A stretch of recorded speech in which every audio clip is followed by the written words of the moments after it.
नदी के करीब जंगल में एक शर्फू नामी लकड़हारा अपनी बीवी और 2 बच्चों के साथ रहता था। वो जंगल से लकड़ियां काट कर शहर के ठेकेदार को फरोख्त करता, मगर शहर के लोग और ठेकेदार इसको बहुत कम मुआवजा देते। लकड़हारा अपनी बीवी बच्चों की वजह से सब कुछ बर्दाश्त करता और शुक्र अदा करता कि इतना ही बहुत है, और सोचता कि ज्यादा मुआवजे की बात की तो शायद मुझे कम मुआवजा भी ना मिले, तो मैं क्या करूँगा। इसी तरह दिन गुजर रहे थे। शर्फू बहुत मेहनत से काम करता, इसके बच्चे बड़े हो रहे थे और जंगल में दरख्त कम होते जा रहे थे।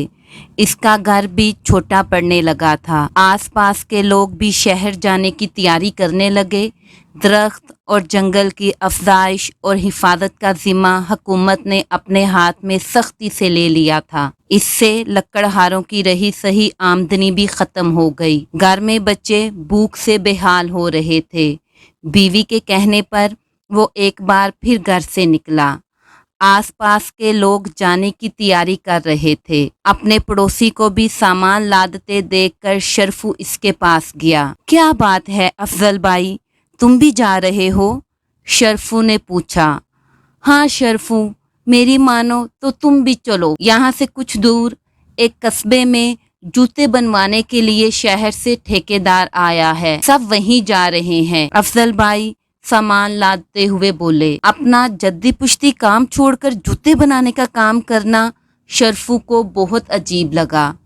नहीं अफजल भाई, मैं लकड़ी का ही काम करूंगा, शर्फू बोला। ठीक है, मगर अब तुम शहर के ठेकेदारों से ज्यादा मुआवजा वसूल करना, क्योंकि अब लकड़ियां मुश्किल से मिलेंगी और ज्यादा मुआवजा तुम्हारा हक है। अफजल भाई चले गए, मगर इनकी बातें शर्फू के जहन में गूंज रही थी।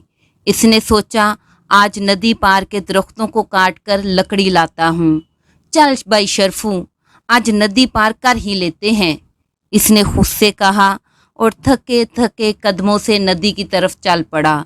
मगर वहाँ दरख्त ना होने के बराबर थे। कुछ लकड़ी जमा करके गाड़ी पर लाद ही रहा था कि इसने देखा कि 2 बोने नदी में डूबे हुए मदद के लिए चीख रहे हैं। बचाओ बचाओ, कोई है जो हमारी मदद करे? एक मोटा बोना पानी में हाथ पांव हिलाते हुए चिल्लाया। जो हमारी मदद करेगा हम उसे इनाम देंगे। शर्फू ने दोनों को पानी से बाहर निकाला और पूछा, क्या देना चाहते हो? आज रात जब सितारे चमकने लगे तो तुम इसी जगह आ जाना। इस जगह तुमको 2 संदूक मिलेंगे, मगर तुम सिर्फ एक ही संदूक उठाकर घर ले जाना। देखो, लालच मत करना, क्योंकि लालच बुरी आदत है। जिस संदूक पर तुम हाथ रखोगे वो तुम्हारा होगा और उसमें तुम्हारी जरूरत की सारी चीजें होंगी। दूसरा संदूक हमारे एक और मोहसिन के लिए है। बूढ़े बोने ने शर्फू लकड़हारे को समझाया। ठीक है, शर्फू लकड़हारे को इनकी बातों पर यकीन नहीं आ रहा था। इसने लकड़ी और कुल्हाड़ी उठाई और घर आकर सारी बात बीवी को बताई। बीवी भी हैरान थी। इसने कहा, ए जी, तुम रात को जरूर इस जगह जाना और अपने हिस्से का संदूक जरूर लेकर आना। अरे हाँ, मैं अपने हिस्से का ही संदूक उठाऊंगा, शर्फू लकड़हारा अपनी पगड़ी उतारते हुए बोला। बच्चों के सो जाने के बाद शर्फू बोने की बताई हुई जगह पर गया। वाकई वहाँ 2 संदूक थे। सितारे चमक रहे थे। रात आधी हो चुकी थी। शर्फू लकड़हारा सोच रहा था कि शायद दोनों बोने वहां मौजूद होंगे, मगर ऐसा नहीं था। बोनों की गैर मौजूदगी में इसके दिल में लालच पैदा हुआ। यहाँ तो ना बोने हैं ना ही इनका मोहसिन, क्यों ना मैं दोनों संदूक ही ले लूं। और वैसे भी बोनों को मेरे घर का मालूम नहीं, वो मेरे घर आकर दूसरा संदूक नहीं मांगेंगे। वो दिल में सोचकर बहुत खुश हुआ। नहीं शर्फू, ये किसी और का हिस्सा है, तुम सिर्फ अपना हिस्सा ले लो, शर्फू लकड़हारे का ज़मीर चिल्लाया। शहर के ठेकेदार भी तो मेरा हिस्सा कम देते थे, तब भी चुप रहता था। आज मैं दूसरों के हिस्से का ख्याल क्यों रखूं? कभी नहीं, ऐसा मौका फिर हाथ नहीं आएगा। इसने ज़मीर को डांट कर चुप करा दिया और संदूक की तरफ बढ़ा। पहला संदूक खोल कर देखा तो इसमें खाने पीने की बेशुमार चीज़ें मौजूद थी, जिन्हें वो काफ़ी अरसे तक खा सकते थे। وہ بے شمار کھانے کی چیزیں دیکھ کر بہت خوش ہوا۔ دوسرا صندوق کھول کر دیکھا، اس میں بے شمار زیورات موجود تھے۔ یہ تمہارا حق نہیں ہے، اس کا ضمیر چلایا۔ شرفو لکڑہارے نے ضمیر کی آواز پر دھیان دیا۔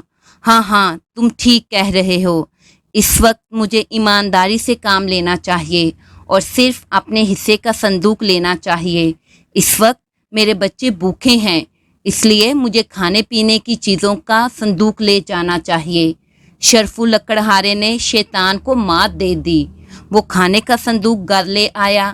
بھوکے بچے بہت خوش ہوئے اور کھانے لگے۔ ادھر بونے شرفو لکڑہارے کی ایمانداری سے بہت خوش ہوئے اور باقی ایک صندوق بھی شرفو لکڑہارے کے گھر کے باہر خاموشی سے رکھ کر چلے گئے۔ صبح جب شرفو لکڑہارا گھر سے نکلا تو ایک اور صندوق دیکھ کر حیرت سے چلایا، یہ کیا؟ یہ میرا نہیں ہے اور نہ میں اس کو لایا ہوں۔ وہ اپنی بیوی سے کہنے لگا۔ ہاں رات کو تو تم ایک ہی صندوق لائے تھے، اس کی بیوی بولی۔ یہ ہم لائے ہیں، تمہاری ایمانداری کا انعام ہے، بوڑھا بونا بولا، اور یہ ہمارے محسن کے لیے ہے اور ہمارا محسن تم ہی ہو۔ وہ یہ کہہ کر دونوں بونے جنگل کی طرف چلے گئے اور شرفو اور اس کی بیوی اپنی آئندہ کی زندگی ہنسی خوشی گزارنے لگے۔